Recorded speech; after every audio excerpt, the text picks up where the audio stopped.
Yo, what is going on, guys? Welcome back to our free to play series, part 51, or no, part 52.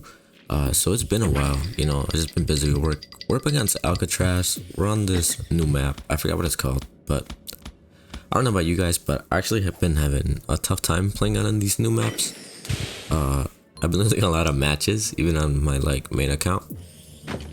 Just cause as you can see here, I keep forgetting what you could do with these kind of tiles. I'm still not used to them. So right here I make quite a blunder. I place my boomers thinking that it would move with the conveyor, but boomer is actually one of the only phobies in the game that's not affected by any kind of movement effects. So our boomer actually wasn't even able to capture that top panic point. But we're gonna go ahead, get out our boom angles, and go ahead, move our boomer downward towards the middle.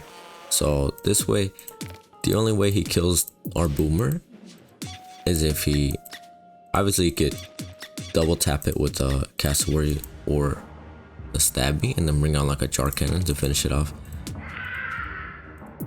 Which, thinking about it now, it's not what I was thinking he would do.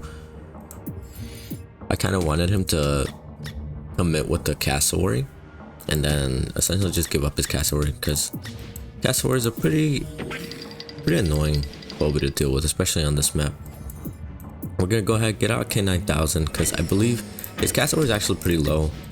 I don't know why he's using such low phobies. Maybe just unlock them, that's why we get the K9000 here. It's because his cassowary, we're taking advantage of the fact that it's low level, so it's not gonna kill our K9000, even paired up with the jar cannon. If he had access to a snowball, it would kill, but I didn't think he would have it. So he's gonna go ahead. He's actually gonna go with what I said. He's gonna hit our boomer with his stabby and his cassowary. But looks like he's gonna bring out Eternal Night instead of just finishing it off. Definitely a mistake, but since our boomer's just gonna die anyways, we're gonna go ahead and just get as much value as we can from it. So we're gonna go ahead, capture all 3 panic points, force our opponent to respond to something, and right now we're just saving up keys. I'm not quite sure what I want out. I'm still experimenting on this map, but one thing I found, depending on what side you're playing, right? If you actually manage to get like a range unit around here, what's really cool is that if they have a unit right here on any of these 2 tiles, and you move your range unit onto this conveyor, right? You get a free hit off, and the conveyor will move you on to out of range of any 2 range unit, which is pretty cool. I definitely, when I first started playing this map, I didn't even think about that for some reason, and it's actually caught me off guard a couple times. So now that's what I've been doing. I found that you have a higher success rate on this map if you play on the side that your conveyor is play on the side that the conveyor is opposite to. So if you're playing red side or you're playing left side on this map, you want to mostly fight around up top. If you're playing on the right, you want to move towards the bottom, just so that you could use the conveyor to your advantage with your range phobies. So we're gonna go ahead and bring out a jar cannon. I want to kill the Eternal Night with my razor mouth. That way we get value from both killing the Eternal Night and capturing the panic point. Down here we're just gonna kill the razor mouth. I didn't want my K9000 to just die, so that's why I didn't go ahead and just sacrifice it there. I wanted to be patient in this match, because yeah, I could have pressured him again, but as you can see, you just move his stabby upwards, and then we lose our K9000 for basically nothing.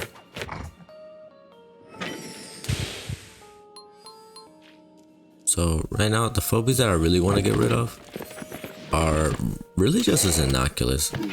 His stabby's not gonna do too much, but check this out, guys. Another thing that's really cool is if you have a Grave Digger or a Mount Crushmore, right, and you place it on any of these 2 tiles that my Bowmangos or Mount Crushmore in, what you could do is, if your opponent doesn't have a phobie right here, you can move your Mount Crushmore or your Grave Digger onto the conveyor.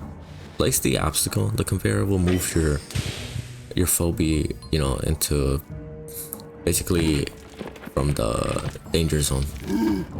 As you can see, we're just gonna go ahead and do that. And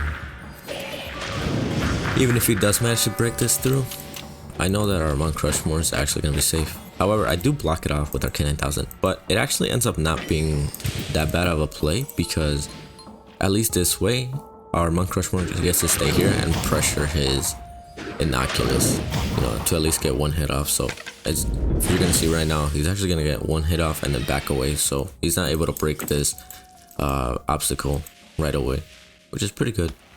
Right here, we're just playing back and forth, you know, nothing too exciting.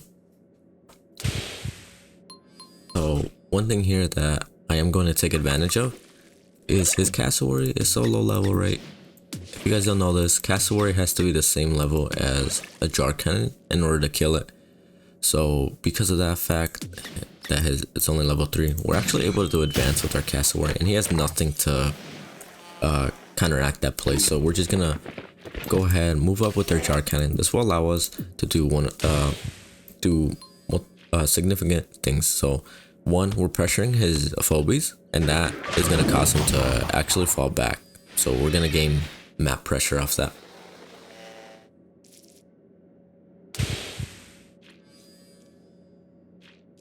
And he's actually going to keep his stabby there. I don't know why. He's actually just allowing us to get as much damage as we can. And guys, if you guys are in a situation like this where you could get free shots off the stabby with your jar cannon, go ahead and take it. I know, you know, it might not seem like it's the best play because jar cannon is so squishy, right? You're like, oh, you know, but it's really not that big a deal. And if you want to know why, especially on maps with healing spots, you know, you just leave your jar cannon there like one turn, it'll go back to full HP. But the thing is that it doesn't matter what HP your jar cannon is, because think about it. Cassowary, if this cassowary was at the same level, right? It would automatically kill it in one shot, right? Murder Wing, kill it in one shot. Any phobia like that deals about 425 base damage will just kill it in one shot anyways, right? The only thing you have to be careful though is if your opponent has their own jar cannon, or if they have a splash stealing unit, you want to make sure that your jar cannon at least stays above whatever the splash damage is. So let's say a Klepto, you know, starts off at 400 base damage, right? If it were to land a hit on my Mount Crushmore, you know, it would do 200 to my jar cannon if it's nearby. So we just have to stay above like 200 or whatever splash damage your opponent has. But since our opponent's not really doing anything, right here we're just gonna get a hit off with our Mount Crushmore. Like I said, we're showing off that cool trick where Mount Crushmore is actually gonna be able to get a hit off and then get moved back to safety. So I don't have to worry about it dying. It will, you know, take 2 shots from the Innocuous and possibly 1 shot from the was it Giggles? Yeah. And then we move our K9000 up here just so I get to keep my jar cannon in position here while also protecting it from the cassowary. Because I know what he's trying. That's why I moved his cassowary up, if you saw earlier, because he wants to use its ability to snipe my jar cannon. But look at this. So we finally got his stabby down low enough that it only gets 1 hit off for the entire match, I believe. We're gonna body block with our Contortio. We're just gonna go on the full offense here. We're gonna move back with our Crushmore. Go ahead, let him capture the bottom panic point if he wants. Doesn't really matter. Right here though, our opponent doesn't end up doing this, but what he could have done here, which to be honest might have been the better play, is he could have actually killed the Contortio with his Innocuous, right? And then move his cassowary here, Kaka our Bowmangles, move his Giggles up here, and then kill our Bowmangles while also capturing the panic point. Instead, he only kills our Contortio, captures the bottom panic point, and only gets 1 hit off with our K9000. I definitely think the play that I just described would have been way better, but maybe he just didn't see it. So right here, we do want to move our Bowmangles away, because if he gets a hit off with Innocuous and Giggles, our Bowmangles will go down. I want to bring our Mount Crushmore back up to full HP, and we're going to bring an Erratic. The reason we're bringing it out is because one, he has a bunch of mechanicals, right? But erratic pairs well with any kind of obstacle building phobies. So, you know, like Gravedigger and Mount Crushmore, he pairs really well, especially on this map. If you can get an obstacle down here, you basically, if you have an erratic, you're gonna basically control the whole match, because your opponent won't be able to place any phobies here due to the fact that, you know, there's an obstacle there and he'll be dealing the splash damage. So we're getting our Mount Crushmore and erratic in position to put the obstacle down here, and our opponent's actually gonna fall for it, guys. Look at this. And we're gonna go ahead, move our Mount Crushmore, place that obstacle down, move our erratic down, and we're gonna get a really nice hit off. And then we're actually gonna be able to finish off the Innocuous with our Jar Cannon, and he can't really do anything about it. He can move his Giggles down, I'm well aware of that. However, our Jar Cannon already did more than enough for us in this match, so if it dies to the Giggles, I don't mind. And it's not like it's gonna be a free kill, right? His Giggles has to get in range of our K9000, erratic, all that, so it's gonna die anyway. So we're getting insane value off our Jar Cannon, and that's kind of something that you want to try to do. If you're in a position to where your Phobie, you have to place your Phobie in a position where it'll die, you want to make sure that you already got value off of it, and you want to try to position yourself in a way that whatever they use to kill your Phobie, you're able to kill it back in your next turn, you know?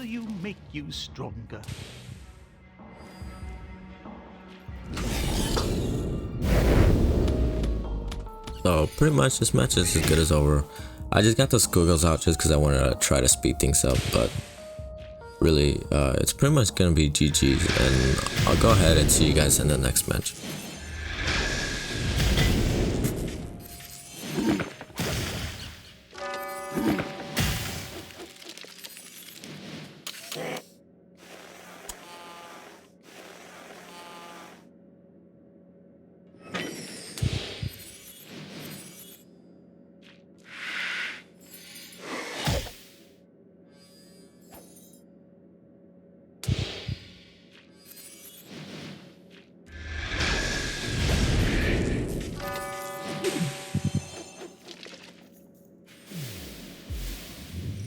Alright guys, so we're back. We're actually on the same map, and apparently it's called Transaction Denied. We're up against Sneeze. It's actually a pretty high level this time, so hopefully this match is much more entertaining for you guys. As you can see, he's level 12 with 12 phobies, so we're definitely at a disadvantage here. I've noticed people like starting off with the Cassowary and Razormouth on this map. And it makes sense why Cassowary is able to contest both padding points, so that'll prevent you from being able to capture any panic points on your first turn. You're gonna go ahead, start with the Unicorn, and we're just gonna work our way down. Like I said, guys, you mostly on this map you want to play on the side that the conveyor is opposite to. So we're getting ready to go take over the bottom portion of the map. We're gonna bring out our Gravedigger, see if we can be slick, you know, bring and do that Gravedigger trick, but unfortunately he does bring out his own Gravedigger, so he's probably familiar with that play, so we're actually not gonna be able to get anything off yet. We're gonna go ahead, just get rid of our Razormouth here. He can't really kill it unless he brings out a Jar Cannon, right? Jar Cannon plus the Unicorn, you know, will kill our Razormouth. And give me 1 second, guys. Alright guys, I'm back. So yeah, Unicorn plus Jar Cannon does kill. However, that's not necessarily a bad play, because now he's locked into 5 phobies, so I don't really mind. You know, we still have options here. We're gonna bring out our Innocuous, just because we're gonna need some help trying to take care of that Jar Cannon. And we place our Innocuous here. I want to move it to the bottom portion of the map, right? The reason we place it here though is because I wanted something to cover the middle panic point for at least 1 turn. Now we're, you know, safe to move it to the bottom. and we're still covering the middle panic point. You know, he is taking shots at our heart, but it doesn't really matter. And now he is forced to fall back. We're just saving up keys because he's locked in. And guys, check this out. We're actually gonna bring out a MILDRED here. Reason being, I really want to get rid of that jar cannon. And we're gonna move up because I want to try to force him to stay here and fight. And we're actually able to move our what's it called, Grave Digger up a little bit, just because his due to displacement, he actually has no plane, which he kills it, and he puts down an obstacle. But right here, his mistake being is that he stayed here with his jar cannon, and he actually moved his razor mouse upwards, which will allow our MILDRED to actually get a hit off. Normally we wouldn't have been able to. We would have had to wait one turn. And we're gonna be able to snipe his jar cannon and take control back of this match. Now, the reason I'm not a huge fan of MILDRED, guys, is because I feel like he's easily counterable, especially just because of one phobia, which is Smiley, right? They have access to that. I don't really like Smiley because it kind of just shuts down any big phobia that you have that's not mechanical, because it's actually sorry about that, guys. It's actually fairly easy to get it to your opponent's side, and there's nothing really that they could do about it if you play it smart. Like if our opponent had a Smiley, it would just shut down MILDRED, because as long as they keep it in range of MILDRED's AoE, and MILDRED's AoE is huge, right? As long as they keep it in range of that, MILDRED will get guaranteed disease. So it's either you use the ability on MILDRED and get disease, or you don't use it. Either way, it's a win-win for your opponent. That's why I don't use MILDRED that much, despite its ability being pretty good. It's just that as soon as they bring out a 5 key cost Smiley, then it's pretty much over. Like there's nothing I can do. I just wasted 8 keys on nothing. But luckily all he has is freaking Leprechaun, so it's not really the best counter. Yeah, he'll be able to like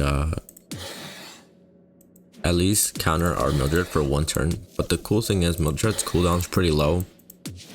And check this out. As soon as he uses it, he has to wait 3 turns, as opposed to us only waiting 2. So we're gonna go ahead and fall back. And he's gonna go ahead, use the ability, but it's not that big a deal, which you could just go ahead and wait and stall him. We're gonna go ahead and move our Bomangles. I want our MILDRED to fall back since it's gonna be pretty useless right now. I want our Innocuous up here. He actually can't kill it, so we are allowed to do that for free. And we're gonna bring our Hevo, just so we have something tanky, you know.